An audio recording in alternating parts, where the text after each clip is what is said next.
The Vizrahi trade station hung at the edge of the corridor, a stretch of contested space where 3 coalition boarders met and agreed on exactly one thing. Nobody trusted anybody else enough to patrol it alone. Station Overseer Thess Van checked the manifest for the 4th time. Escort request. Sol Federation. Vessel class requested. Shuttle, unarmed. Standard treaty minimum. It was a formality. Humans always sent the smallest ship they had for these milk runs. Some battered transport with a skeleton crew, barely armed, barely noticed. That was the arrangement under the corridor accords.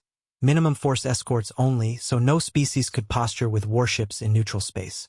Confirm the human vessel is inbound, said Cawthor Doss, the coalition liaison standing beside her. His 4 eyes tracked the display with mild boredom. Log it, wave it through, done by second shift. Confirmed, Thess said. ETA 11 minutes.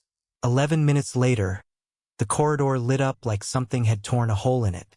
Every sensor on the station screamed at once. Thess's console flooded red before she could even process the shape resolving out of the drop field. A hull that kept unfolding, deck after deck, weapons batteries blooming across its spine like a predator bearing teeth it hadn't needed until now. That is not a shuttle, Cawthor said very quietly. No, Thess agreed. It is not. The IFF beacon pinged clean and simple. UNSC Ashen Reach, Sol Federation Navy, escort designation Alpha 1. Thess pulled the registry with shaking fingers. Ashen Reach. She knew that name. Around every intelligence office in the corridor knew that name. It wasn't a transport. It wasn't even a cruiser. It was the ship humans built when they stopped pretending they wanted peace and started making sure peace was the only option anyone else could afford. Around the bridge, station crew who'd been half listening to routine traffic chatter minutes ago now stood frozen at their consoles, watching the Ashen Reach's silhouette fill more and more of the display with every passing second. Nobody spoke. Somewhere behind her, Thess heard a junior officer mutter a small, involuntary prayer in a dialect she didn't recognize, and found she didn't blame him one bit. "Get me fleet command," Cawthor barked at his aide, voice cracking on the second word. "Now, find out why a battleship just parked itself in neutral space under an escort treaty meant for freight tugs." The comm channel opened before his aide even reached for it. A human voice, calm, almost bored, filled the bridge. "Vizrahi Station, this is Captain Elena Reyes, UNSC Ashen Reach. We're your requested escort for the corridor run. Transmitting treaty compliance codes now."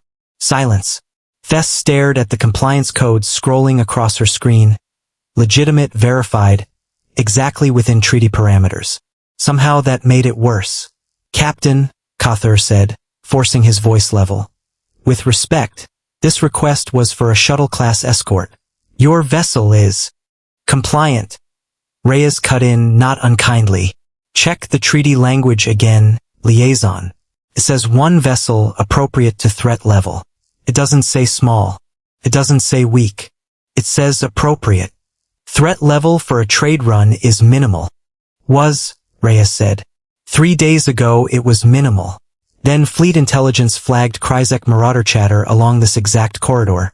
Troop movement, weapons caching, time suspiciously close to your freight convoy's departure window." A pause. "We don't send the small ship when someone's planning an ambush, liaison." Cawthor's 4 eyes narrowed. Some old reflex of coalition pride refusing to bend even now. "Marauder chatter is common in this corridor, Captain. It hardly justifies deploying your Navy's flagship for a routine escort. One might almost think humanity is looking for an excuse to flex." There was a beat of silence on the human channel.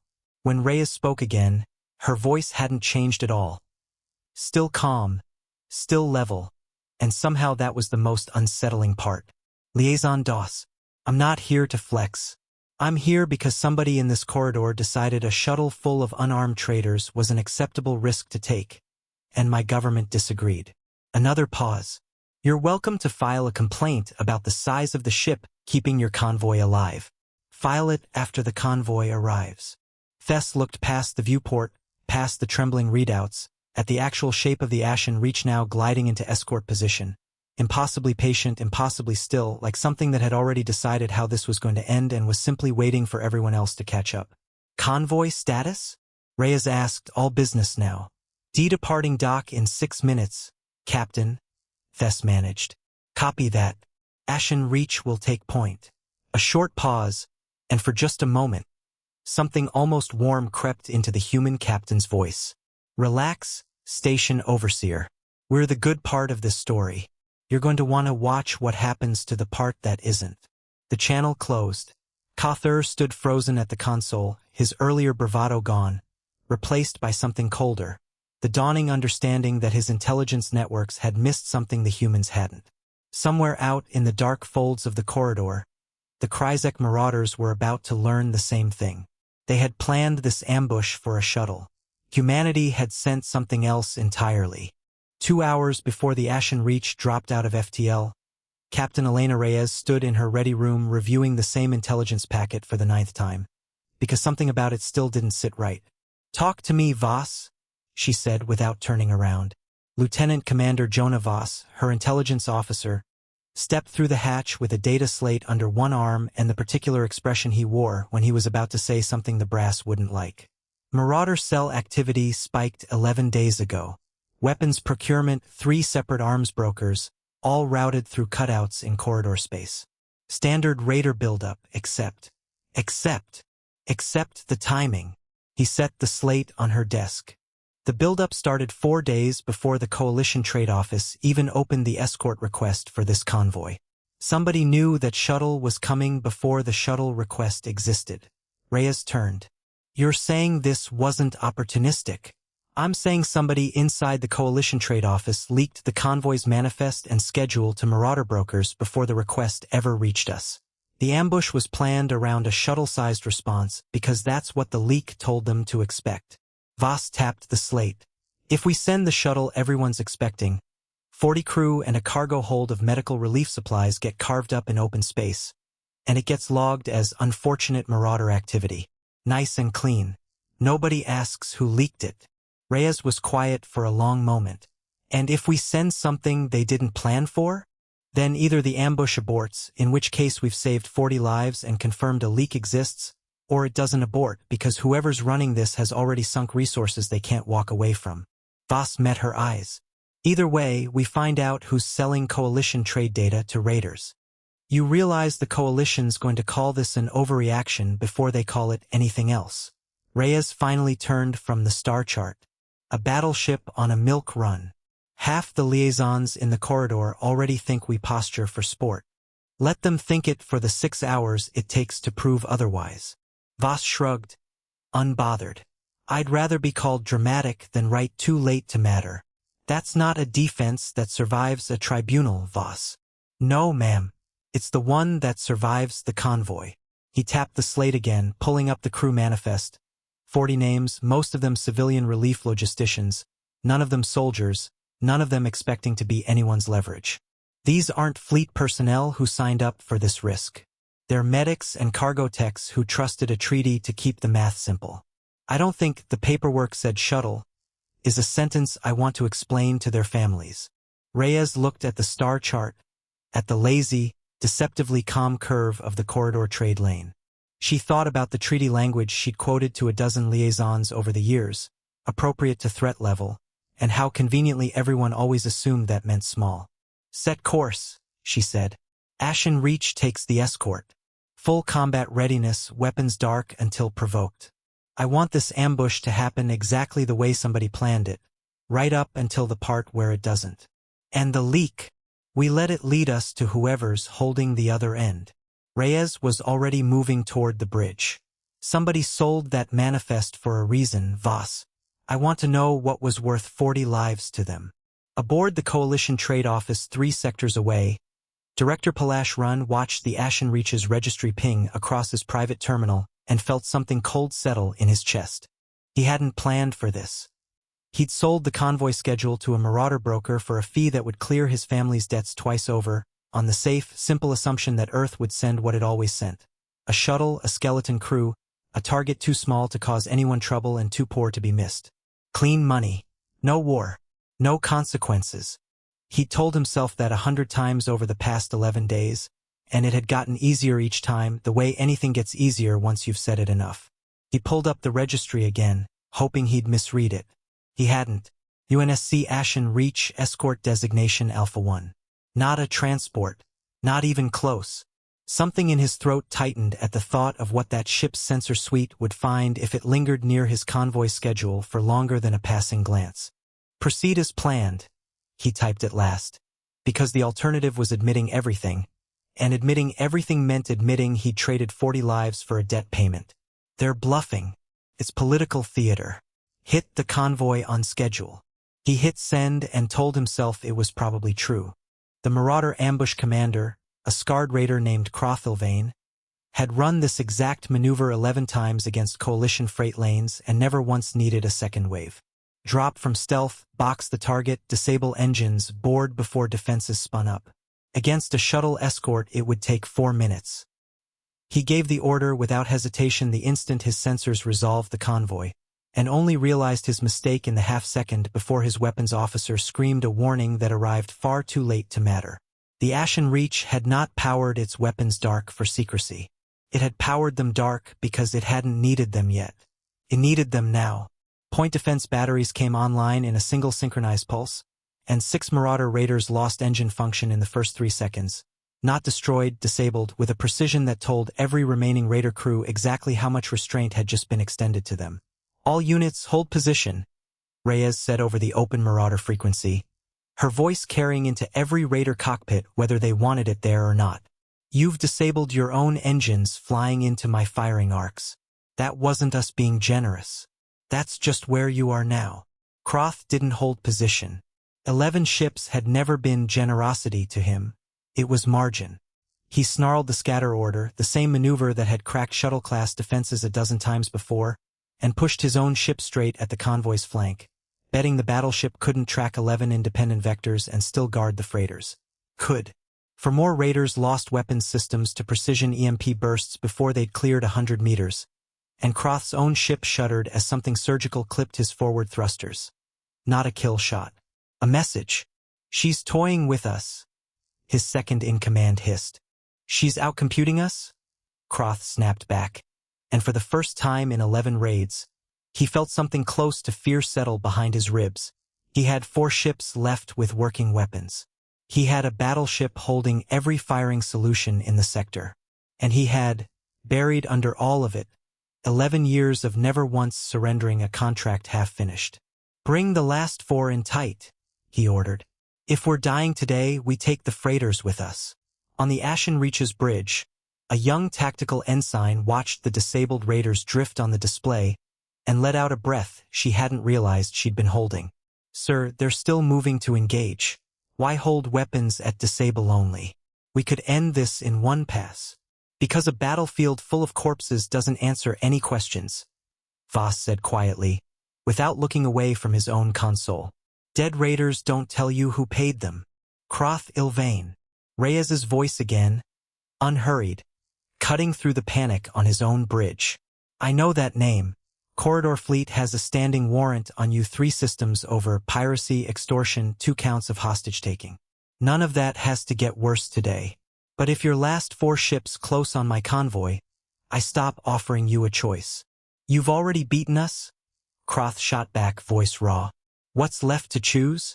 Whether you die for a contract you never should have taken. Pause, deliberate. Your buyer told you this was a shuttle escort. That intelligence came from inside the Coalition Trade Office. Sold. Time to get 40 relief workers killed and logged as bad luck. You didn't know that when you took the job. I don't think you'd have taken it if you had. I've read your file, Croth. You've never once targeted a relief convoy before this one. Silence on the Marauder channel. His second-in-command watched him, waiting, the 4 remaining ships still drifting toward the convoy on his last order. Prove it, Croth said finally low. Payment trails already moving through Marauder brokerage accounts you can trace faster than I can. Pull it yourself before you decide whether this contract was worth your crew's lives. A beat. I'm not asking you to trust me. I'm asking you to trust your own books. It took him 40 seconds, the longest 40 seconds of the engagement, to to confirm what some part of him had already suspected. The buyer's payment had cleared through a shell account linked to Vizrahi trade authorizations, not Marauder territory funds. Somebody coalition side had paid to get his crew killed as cover for something else entirely. "Recall the last four," Croth said quietly, and something in his voice had gone flat. "Professional, done. Transmitting the full trail. Names, routing, timestamps. I don't do business with people who spend my crew as cover." "Copy that. Corridor Fleet logs this as an interrupted raid, not a war crime. Your warrant stays exactly as small as it currently is." Reyes's tone didn't warm, but it didn't need to. "For what it's worth, that was the right call." "Wasn't for you," Croth said, and closed the channel. Aboard the Ashen Reach, Voss pulled up the payment origin point and went very still.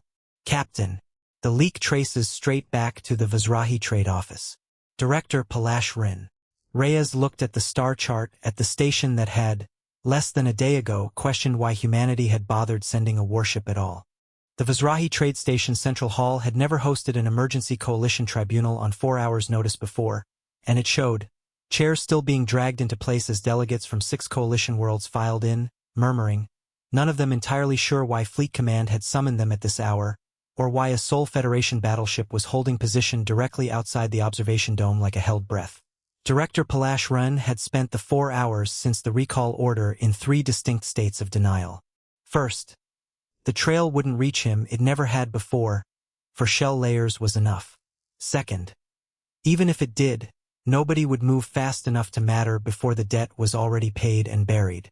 Third, now, sitting at the delegation table with sweat cooling on his collar and Captain Reyes stepping up to the podium. The quiet, sick understanding that he had run out of states to be in. He'd told himself 11 days ago that it was a clean trade, a schedule for a debt. Nobody's blood on it, just information, the kind that changed hands in this corridor every day. He hadn't let himself finish the sentence about what happened to 40 relief workers on an undefended shuttle. He was very good, it turned out, at not finishing sentences. He was about to watch someone else finish them for him. Director Rin sold the convoy schedule and vessel classification 11 days before the escort request was formally filed, Reyes said, and the hall's murmur died completely. Evidence bloomed across the display behind her. Payment logs, intercepts, a shell account trail resolving cleanly to one authorization signature. He did it knowing coalition treaty language would guarantee a minimal force response. He gambled 40 lives on nobody sending anything capable of stopping what he'd already set in motion. Rin stood, chair scraping. It was a data licensing arrangement. The word arrangement died in his mouth as the display resolved his own encrypted message onto the wall in full. Proceed as planned. They're bluffing. Hit the convoy on schedule. Sent after he'd seen the battleship's registry. Sent knowing exactly what it was. Nobody in the hall said anything. Cuthar Doss, standing near the front with his arms still crossed from the last time he tried to look unbothered, uncrossed them slowly, staring at the words like they'd rearranged the room. "You saw the Ashen Reach on your own scopes?" Reyes said, quieter now, and somehow that was worse than if she'd shouted. "You had 40 seconds where you could have recalled the contract and let this be a very expensive mistake instead of an attempted massacre. You typed proceed as planned instead. That's not a data licensing arrangement, Director. That's a decision. Own it in the same room as the people whose lives you spent." Athur's jaw worked silently, and around the hall, delegates who'd spent decades reading human caution as weakness watched footage of 17 raider ships neutralized without a single casualty on either side of the convoy, and understood, some for the first time, that restraint had never once meant unable. "The corridor accords will need revisiting," Cuthar said at last, and every word cost him. "The escort classification language assumed a threat assessment we apparently don't take as seriously as we should." "I'd start there," Reyes said. "And with an audit of who has manifest access, before the next shuttle request goes out." Coalition guards moved to Ren's side. He didn't resist, didn't speak, just stared at the table's polished surface like it might still offer him a way to unwrite the last 11 days. Didn't. Nobody in the hall met his eyes as he passed. Not cruelty, just 40 faces doing the same private math. How many other routine escorts across the corridor had quietly depended on nobody looking this closely? Later, aboard the Ashen Reach, Voss leaned against the bridge rail beside his captain, watching the station shrink in the aft display. "They're already drafting new treaty language," he said. "Half the corridor's going to request Federation escorts by name. Half the corridor's going to start wondering what else got missed," Reyes said. "That's the part that actually matters. You know what the wildest part is?" Voss huffed something like a laugh. "We didn't do anything except show up prepared. That's the whole story. Nobody expected preparation to look this dramatic." Reyes allowed herself the smallest smile as the Ashen Reach came about, setting course for Soul Space, the corridor a little safer than she'd found it. Not because humanity had come looking for a fight, but because it had refused to pretend one wasn't coming. "They expected a shuttle," she said quietly. "Next time, maybe they'll ask what the threat actually is, instead of what they hope it is." Behind her, Vizrahi Station's light faded into the dark, and the Ashen Reach carried the truth of it home. Humanity's deadliest ship hadn't been sent to prove a point. It had been sent because someone somewhere had bet 40 lives on nobody noticing. They'd noticed, and this time so had everyone watching.